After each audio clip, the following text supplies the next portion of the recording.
a gente começar falando sobre interrupção, eu queria meio que entender o histórico de vocês com interrupções. Como que era no trabalho de vocês? Tinha muita interrupção? Não tinha? Quer começar, Thaís? Ah, pode ser. Eu acho que sempre tem muita interrupção. Cara, eu acho que é natural quando você está presente junto com outras pessoas no ambiente de trabalho, né? Trabalhando na mesa ao lado, assim, é muito mais fácil você virar para a pessoa e perguntar uma coisa para ela do que simplesmente lembrar que existe qualquer tipo de processo, isso quando existe algum processo, e para fazer esse contato, né? Então as interrupções são enormes. Isso é muito comum em espaço aberto, em que todo mundo trabalha junto e tudo mais. Eu penso que com a pandemia, todo mundo trabalhando em casa, talvez tenha diminuído um pouco por esse sentido. Por outro lado, eu também acho que as pessoas queriam estar mais querendo se comunicar de outras maneiras, então tinha muita ligação, mensagem no WhatsApp para responder, reuniões e coisas desse tipo, né? Você meio que ficava sempre em estado de alerta porque a qualquer momento poderiam te chamar. Sem tirar as Então, interrupções dentro de casa, né? sem tirar, exatamente, Malu. Isso sem contar as interrupções dentro de casa. Então, você trabalhando em home office, eu acho que hoje em dia, com tudo que aconteceu com a pandemia, um monte de gente indo para o home office, meio que a família, né, ou quem quer que seja que esteja em casa, entendeu que existe uma pessoa ali trabalhando. Mas para antes da pandemia, quando eu saí do trabalho que eu tinha lá atrás, que eu trabalhava em escritório, e fui trabalhar em casa, era muito difícil acostumar, porque trabalhar em casa não parecia. Ninguém era acostumado. Então era meio que a Thaís está em casa.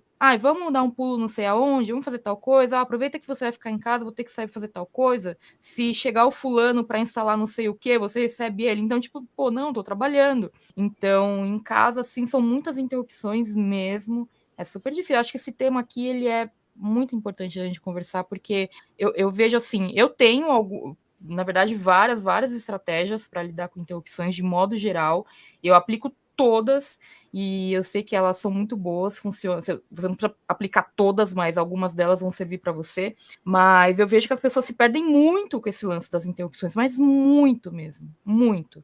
E além das interrupções, eu acho que tem os imprevistos também, que eles acabam gerando interrupções, igual eu estou vivenciando uma, né, hoje, por exemplo, que as meninas sabem que eu tive um problema com, né, a minha filhinha, ela está com febre, então hoje ela não foi para a aula, hoje ela está aqui em casa. Então, assim, eu já saí, tem uma pessoa que está ali com ela, ela sabe que nessa hora que eu estou aqui, ela não vai poder vir aqui. Mas como é uma coisa que né, demanda saúde, né, que é febre, pode ser que aconteça dela me dar um oizinho ali e eu ter que fazer alguma coisa. Mas, assim, tudo isso eu acho que é muito conversado e a gente entender que essas interrupções, às vezes, elas saem realmente do nosso controle, como é esse o caso, né? Então, assim, como que algumas interrupções que acontecem antes também, né, que é fora do nosso trabalho, pode prejudicar e pode trazer outras interrupções dentro do nosso dia a dia no trabalho também, né? Que é o que está acontecendo comigo, que é o que eu estou vivendo hoje. Hoje eu estou aqui, né, sei que tenho, né, eu tenho as coisas que eu tenho que fazer, mas eu estou a postos aqui que eu sei que pode ser que em algum momento eu seja interrompida. E como que a gente, né, como que a gente lida com isso? Isso não é tão tranquilo, né? Então, é só para poder colocar que eu acho que há diversos tipos de interrupções, né? Não só as interrupções que uma pessoa, ou um telefonema, ou algum imprevisto qualquer acontece, mas aqueles que acontecem um pouco antes do nosso trabalho, mas que ele pode ficar ali te batendo na sua cabeça o dia todo, porque você está preocupado, às vezes, com o que está acontecendo fora, né? O das urgências e emergências, né? Coisas que Exato. acontecem assim, sim. Exatamente. O meu histórico é mais em casa. Quando eu tô em live, aula, eu sempre. É uma questão de comunicação. Eu falo para os meus pais: ó, tô em aula, não vou conseguir dar atenção para vocês nesse momento, e aí eles respeitam. Também tem que ter a parte da pessoa de respeitar, né? Se você avisa, se comunica, a pessoa não respeita, e aí a gente já tem um outro problema. Eu acho que é importante também a gente tentar identificar o que é uma interrupção. A Lud falou, né? A gente também tem imprevistos, essas urgências que acontecem, etc. Tudo bem. Isso é uma coisa imprevista. Mas será que existem interrupções previstas? Com certeza.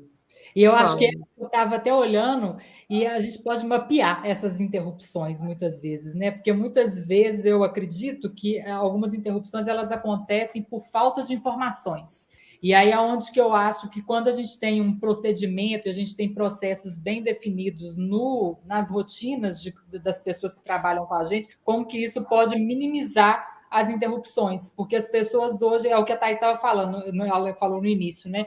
É muito mais fácil você virar para o lado e perguntar, tirar alguma dúvida que você sabe que a pessoa que está do seu lado sabe te responder rapidinho, do que você chegar e pesquisar também rápido, mas não tão rápido quanto a pessoa do seu lado, a resposta para aquilo.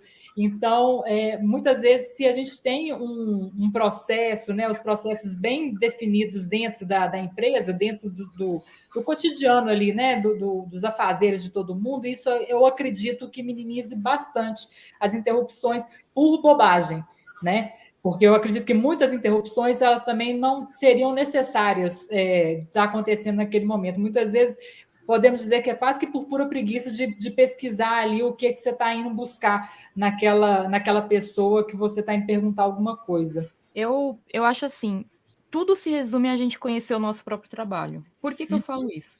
Quando a gente entra em um lugar novo, por exemplo, para trabalhar, tem o próprio trabalho a ser descoberto, mas também tem a dinâmica do local de trabalho, das pessoas que trabalham ali. E a gente vai descobrir que existem aquelas pessoas que te contatam por tudo, a todo momento, querem saber. Existem aquelas pessoas que você precisa, como que é? Acorrentar para conseguir marcar uma reunião com elas, porque senão você não consegue pegar. Então tem de tudo. Assim como tem pessoas também que gostam sempre, sei lá, no início da manhã eu quero bater bola com todo mundo aqui para saber o que está acontecendo, ou no final da tarde chama para ver pendências. Cada trabalho vai ter meio que as suas características. Cada meio de trabalho vai ter as suas características. Então é muito importante conhecer um pouco disso para você poder prever algumas coisas que na verdade não são imprevistos. Por exemplo, eu sempre dou o exemplo de quando eu trabalhava num lugar que eu tinha uma chefe que eu sabia que de manhã ela trabalhava concentrada no home office, ela ia para o escritório à tarde, ela chegava no almoço, conversava com as pessoas ali, resolvia pendências, e-mails, etc. Lá pelas 4 horas ela começava a chamar a equipe para perguntar algumas coisas. Então, assim, se eu me programasse para no final da tarde começar a fazer algo que demandasse concentração, eu não poderia reclamar que ela me interrompeu. Porque eu sei que esse é o padrão dela e que ela vai me chamar. Ela pode não me chamar, e ok. Mas eu não vou deixar também reservado aquele tempo para fazer algo que não pode ser interrompido ou que vai me atrapalhar se for interrompido.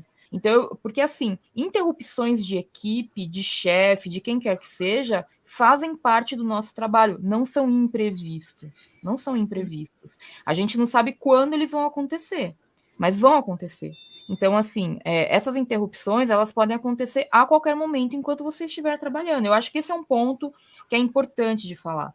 Nem toda interrupção é um imprevisto. A outra coisa é, qual que é a natureza do seu trabalho? Porque muitas vezes o seu trabalho é lidar com essas interrupções, é lidar com a pessoa chegando ali para você e te interrompendo. Vou dar o exemplo mais simples de todos, que é a pessoa atendente do pronto-socorro. Pô, a pessoa que tá ali, ela é aquela pessoa que ela tá fazendo o atendimento, fazendo o registro, mas ela também vai lidar com o senhor que chega lá.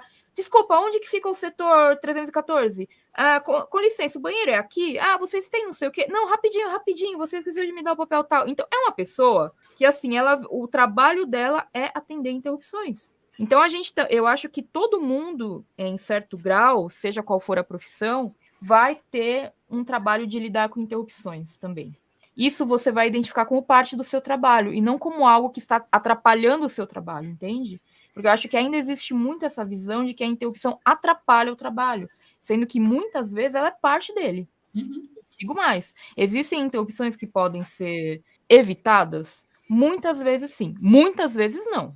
Por exemplo, se eu virar para Malu ou para Andréia ou para alguém da equipe e falar assim, gente, olha, na quarta-feira de manhã eu quero que vocês façam tal coisa. E eu não dou orientação nenhuma e simplesmente sumo na quarta de manhã.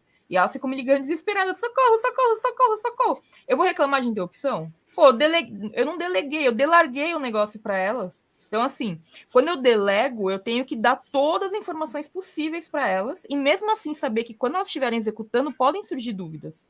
E se eu delarguei, além de tudo, porque pode acontecer, não é o melhor dos mundos, mas pode acontecer, eu também tenho que saber que eu tenho que estar disponível. para atender, porque elas vão precisar da informação que só eu tenho, por exemplo, e que talvez eu não tivesse previsto que elas precisariam, só vivenciando ali naquele momento. Então, isso faz parte do meu trabalho. Eu não posso ficar brava, por exemplo, ai, que droga, eu queria estar aqui no spa. Então, eu acho que é encarar de uma maneira menos negativa as interrupções, porque elas existem por algum motivo. E eu acho que é importante também a gente até ter um roteirinho também quando acontece a interrupção, né? Tipo, porque tem muita gente que acha que interrompe e aí meio que fica perdido para poder voltar para o que estava fazendo. Então, hoje, por exemplo, se eu sou interrompida, né, e atendo aquela interrupção, eu vejo o que é. Se é uma coisa urgente, eu vou resolver, porque, né, dependendo da situação, a gente tem que resolver na hora. E se não, se é uma coisa importante, eu anoto ali e vejo em que momento que aquilo ali vai ser resolvido, mas já está anotado,